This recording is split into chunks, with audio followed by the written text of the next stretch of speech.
Good morning. This is your English class. Today we will begin chapter number 2, The Quest for Food.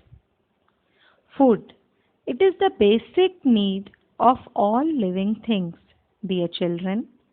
This is an extract adapted from the book Robinson Crusoe by Daniel Defoe. Robinson Crusoe was a sailor.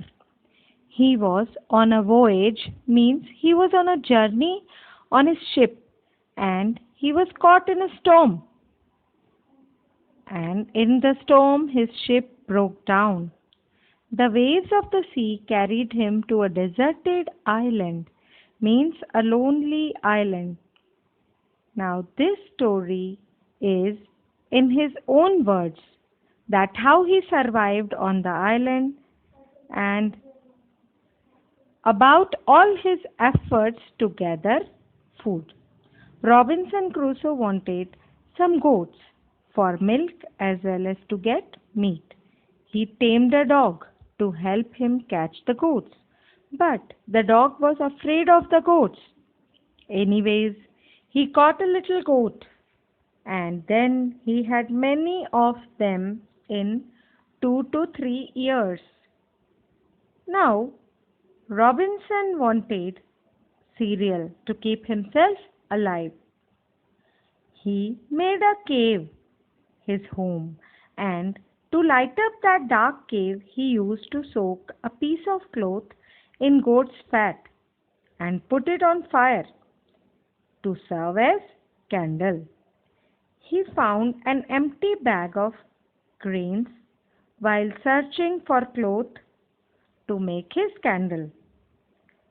He dusted it outside his cave, and to his surprise, after a long time he saw some corn, barley, and rice plants growing there. He took care of those plants and grew more plants from their seeds. It took him 4 years to grow enough grain to eat. As Robinson explored the island, he came across lush green fields of sugarcane. He found melons and grapevines too.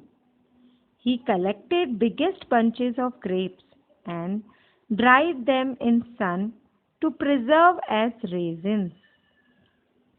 He made bags out of sailcloth, and he carried fruits like limes to his cave in those bags. In this way, Robinson Crusoe had enough supplies of food with him, and he sat at his table to read his Bible by the light made by him. Or we can say that he was little satisfied with his quest for food. This is all about the chapter. Thank you, children.